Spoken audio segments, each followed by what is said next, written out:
Hi everyone, welcome back to another episode from Crazy Gamer. In this video, I'm gonna show you how to feed your buddy Pokemon in Pokemon Go. To feed your buddy Pokemon in Pokemon Go, open up your Pokemon Go application on your device and make sure that you're logged in.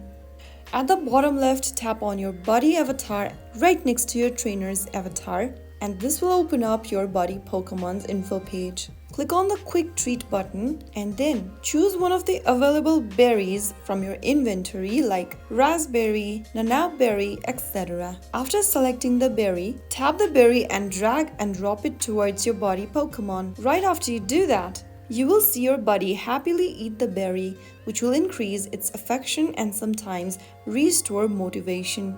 So that's how you can easily do it. If you found the video helpful, don't forget to like, share and subscribe. I will see you in the next episode. Thank you for watching.